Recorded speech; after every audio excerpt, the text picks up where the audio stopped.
सालों में, पिछले 3 सालों में, कि बाबर आजम के बगैर कोई टीम बने हमारी? नहीं, अच्छा डिसीजन है, क्योंकि हमारे यहाँ हमेशा पॉपुलर डिसीजन लिए जाते हैं। सोशल मीडिया की कैंपेन के ऊपर हम टीम बनाते हैं। फ़खर ज़मान पठान है। ये बात मैं इसलिए कर रहा हूँ कि बहुत से लोग बात करते हैं कि पठानों का ग्रुप अलग है, पंजाबी क्रिकेटर्स का ग्रुप अलग है। तो फ़खर ज़मान एक पठान क्रिकेटर हैं, वो सपोर्ट कर रहे हैं बाबर आजम की। बात कर दो तो ये आगे से चपेड़ मारते थे हमें, इनके आगे बात कर दो तो ये पढ़ते थे आगे से हमें। आज आप सबकी आकड़ टूट चुकी है, आप सबकी ईगो को मिट्टी में मिला दिया गया और आपके बोबजी दी किंग को पकड़ के फेंक दिया गया नाले में। नमस्कार दोस्तों, बाबर आजम को पाकिस्तान की टीम से बाहर कर दिया गया है, लेकिन पाकिस्तानी अपनी छोटी छोटी हरकतों के लिए जाने जाते हैं। पाकिस्तान में हमेशा से बाबर आजम को विराट कोहली के साथ कंपेयर किया जाता है, लेकिन जिस तरह से बाबर आजम टीम से बाहर हुआ है, उसके बाद फ़खर जमान ने जिस तरह से ट्वीट दागा है, उसके बाद पाकिस्तान में और ज़्यादा बवाल मच चुका है। क्योंकि हर किसी को पता है कि बाबर आजम का कंपेयर विराट कोहली के साथ नहीं किया जा सकता, क्योंकि बाबर आजम भी एक छोटा सा प्लेयर है। और ये टीम नई सिलेक्शन कमेटी ने अनाउंस किए और मेंटोर्स को भी बुलाया गया था। जैसन गिलेस्पी बिल्कुल राजी नहीं थे कि बाबर आजम को ड्रॉप किया जाए। बाकी दो के जो नाम है वो फिटनेस के इश्यूज भी कह सकते हैं, शाहीन के या नसीम के, अबरार वैसे ही हॉस्पिटलाइज थे, तो ये एक इशू था। बाबर आजम को देखें, अभी हमने 24 मई को तो कप्तान बनाया था।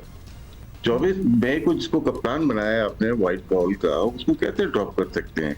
ठीक है, परफॉर्मेंस अच्छी नहीं है, लेकिन क्या है कि आप 1 से 2 टेस्ट मैच दे सकते हैं।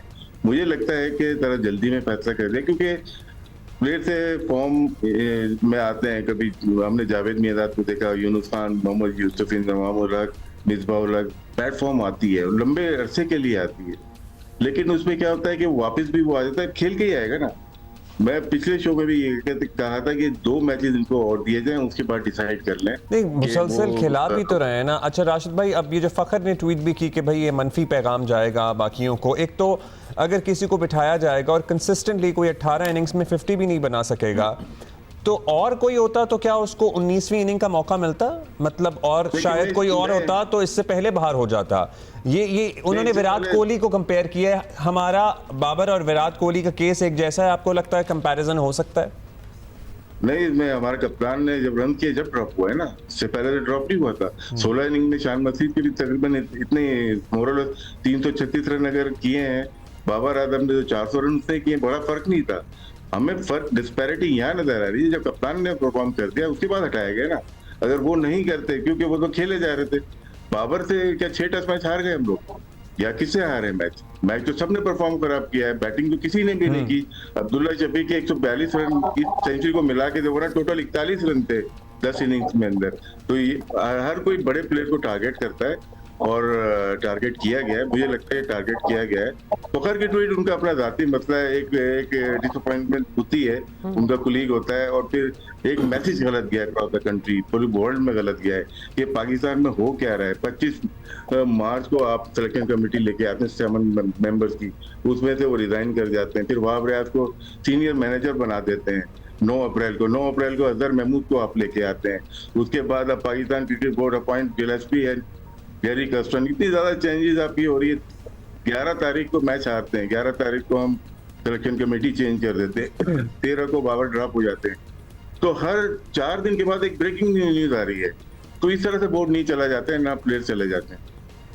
ठीक है सुहेल भाई, हम विराट और बाबर का एक कंपैरिजन कर रहे थे, क्योंकि फ़खर ने एक ट्वीट कर ही दिया था, लेकिन विराट सेंचुरी नहीं कर रहे थे। मतलब ठीक है, उनका एक बैड पैच कंसिडर हो रहा था इंडिया में, लेकिन 50 प्लस तो उनकी थे उस बैड पैच के दौरान भी कई मौकों पर। आपको लगता है कि ये ज्यादती हुई है बाज लोगों की राय के मुताबिक? साथ ये भी डिफाइन कर दें, ये बैड पैच का मतलब होता है एक बैड पैच हो, नॉट कि आप फिर कंसिस्टेंटली ही बैड होते जा रहे हो। तो कुछ अरसा, क्योंकि अगर मौका किसी को मिलता रहे तो फिर कहते हैं ये तो इसलिए मौका मिल रहा है क्योंकि सुपरस्टार है, प्लेयर पावर है, मिले चला जाएगा, अब कयामत मिले चला जाएगा। अब तो एटलीस्ट इक्वालिटी तो नजर आएगी ना कि एनीबॉडी कैन गो। सोहेल भाई, मुझे भी एक मौका और दीजिएगा, उसके बाद आप ले लीजिएगा। देखिए, विराट कोहली और बाबर का केस बिल्कुल डिफरेंट है। जब विराट रन नहीं कर रहे थे तो इंडिया जीत रही थी। इंडिया के दूसरे प्लेयर परफॉर्म कर रहे थे। उनका जो रोहित शर्मा वो परफॉर्म कर रहा था, जायसवाल, हार्दिक पांड्या सब परफॉर्म कर रहे थे। जब जीत रहे होते हैं ना तो फिर इग्नोर हो जाती हैं ऐसी चीजें। हमारे कौन परफॉर्म कर रहा था, तो वो सारे तो खेल रहे हैं, तो टारगेट किया गया है सीधा सीधा। जी जी सोहेल। सोहेल बताएं। जी अब्दुल्ला, ये बिल्कुल ड्यू था, जैसा कि नो डाउट जितनी उनकी खराब परफॉर्मेंस चली आ रही थी, आप वर्ल्ड कप जो है उससे पहले एशिया कप गुज़िश्ता बरस का लेके अब तक हर कोई इस बारे के बात कर रहा था कि बाबर आजम को अपनी जिम्मेदारी के ऊपर आना चाहिए, जितना बड़ा वो नाम है। बिल्कुल विराट कोहली के साथ, जिस तरह राशिद भाई ने कहा, उनका मुआवजा किसी सूरत में भी उनके साथ नहीं किया जा सकता। आज से 5 साल पहले ही शुरू कर दिया गया था। मैं तो उस वक्त भी कहता था कि इनका मुआवजा उनके साथ बनता नहीं है। विराट कोहली और बाबर दोनों की क्लास डिफरेंट है। जहां तक बाबर आजम की बात है, मैंने खुद कवर किए ऐसे मैचेस जब मिसबाह हक, मोहम्मद हफीज, इसी तरह कामरान अकमल और दूसरे बैटर्स जो थे वो फ्लॉप होते थे और बैड पैच आता था, तो वो जाके डोमेस्टिक मैच खेलते थे। अगर डोमेस्टिक मैचेस नहीं हो रहे होते थे तो क्लब के मैचेस मॉडल टाउन में जाकर खेला करते थे। मैंने कवर भी किए, मैं वहां पर जाकर अपने बेसिक के ऊपर काम करते थे और दोबारा टीम का हिस्सा बनते थे। लेकिन मेरा नहीं ख्याल कि बाबर आजम का जिस तरह का स्टाइल है या जिस तरह के उनके करीबी लोग उनको मशवरे देते हैं और जितने वो अपने एक खोल के अंदर कैद हो चुके हुए हैं, वो वही खोल है जिसकी वजह से वो बाहर नहीं आ रहे थे। क्योंकि मैं उनको बड़े करीब से देखता भी हूँ, वहां उनका आना जाना या उनके साथ कभी उनके करीबी लोगों से राब्ता भी होता है, तो वो एक खोल के एक शेल के अंदर चले गए थे जहां से उनका निकलना मुश्किल था। अभी भी उनको नो डाउट मौका मिलता तो शायद इंटरनेशनल क्रिकेट खेलते हुए भी वो वापस आ सकते थे। लेकिन जितने वो डाउन हो चुके हुए हैं ज़हनी तौर पर, दिमागी तौर पर, मेरे ख्याल में ये एक अच्छा फैसला था ताकि वो ताजा दम हो, छुट्टियां गुजारें। पता चला कि वो दुबई जा रहे हैं, शायद उसके बाद वो दूसरे लेकिन टाइमिंग हालांकि शहीन को भी ड्रॉप किया, नसीम को भी ड्रॉप किया, दोनों पठान हैं, उनका उस ट्वीट के अंदर जिक्र तक नहीं है, सिर्फ बाबर आजम की सपोर्ट की उन्होंने। मैं ये नहीं कह रहा कि उनकी सपोर्ट नहीं कर रहे, मगर बाबर आजम को लेकर वो थोड़े सेंसिटिव हुए और उन्होंने आके एक ट्वीट की। वो क्या की वो मैं आपको बताता हूँ। और उन्होंने मुआवजा किया कि जब विराट कोहली पे बुरा वक्त था तो टीम इंडिया ने तो उनको ड्रॉप नहीं किया, अब पाकिस्तान क्रिकेट बोर्ड क्यों ड्रॉप कर रहा है बाबर आजम को, ये उन्होंने लिखा। और उन्होंने स्टैट कुछ दिए, वो मैं आपको बताऊंगा कि स्टैट उनके ठीक है या नहीं है, वो भी मैं आपको बताऊंगा। और जो लिखा पहले उसके ऊपर बात करते हैं। उन्होंने लिखा कि ये मेरे लिए बड़ा कंसर्निंग है कि जो बातें सामने आ रही हैं कि बाबर आजम को ड्रॉप कर दिया जाए। उन्होंने कहा कि इंडिया ने तो विराट कोहली को बेंच पर नहीं बिठाया था जब विराट कोहली का बुरा वक्त था, कब 2020 से लेकर 2023 के टाइम पीरियड पर। और इस दौरान विराट कोहली की एवरेज 19 पॉइंट यानी 19.33, 28.1 और 26.50 थी। उन्होंने बोला कि उस दौरान में ये विराट कोहली की एवरेज थी 2020 से लेकर 2030 के बीच में कितनी, 19.33, 28.21 और 26.50, यानी हर साल की बताइए कि एक एक साल की उनकी इस तरह की थी। यानी एक साल में 19 की भी थी, एक साल में उनकी 28 की भी थी और एक साल में उनकी 26 की भी थी। ये बताई फ़खर जमान ने। और उन्होंने बोला कि हम अपना सबसे जो प्रीमियर बैट्समैन है उसको साइड लाइन करने का सोच रहे हैं और शायद वो पाकिस्तान का सबसे बेहतरीन बल्लेबाज भी रहा है, यानी बाबर आजम की उन्होंने बात की। और उन्होंने बोला कि ये एक नेगेटिव मैसेज जाएगा पूरी टीम के लिए। अब बाबर आजम को बिठा रहे हैं ना, ये नेगेटिव मैसेज जाएगा। और अभी भी वक्त है कि आप पैनिक बटन को मत दबाएं। We should focus on safeguarding our key players rather than undermining. उन्होंने बोला कि अभी ये वक्त है कि हम अपने जो की प्लेयर्स हैं उनको सेव करें, ना कि हम उनको बिल्कुल ही नज़रअंदाज कर दें कि यार ये तो अब ज़रूरत नहीं रहे टीम की। ये फ़खर जमान ने कहा। उन्होंने बोला कि इंडिया, ये बड़ी एग्जाम्पल ली जाती है कि इंडिया ने तो विराट कोहली को नहीं बिठाया, 3 बरस उन्होंने परफॉर्म नहीं किया, हम क्यों बिठा रहे हैं।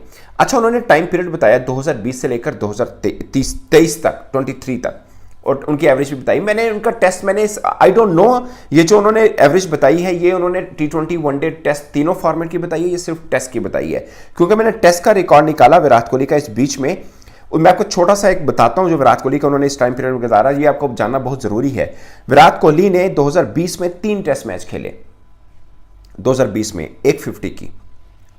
उन्होंने जो फ़खर जमान ने जिक्र किया, मैंने थोड़ा सा स्टैट निकाले, वो मैं आपको बता देता हूं। मैं 2020 से लेकर 2023 तक का सारा स्टैट बताता हूं। 2020 में विराट कोहली ने 3 टेस्ट मैच खेले थे और 150 की थी। 2021 में विराट कोहली ने 11 टेस्ट मैच खेले थे, 11 टेस्ट मैच खेले थे उन्होंने, और उनकी 450 हैं।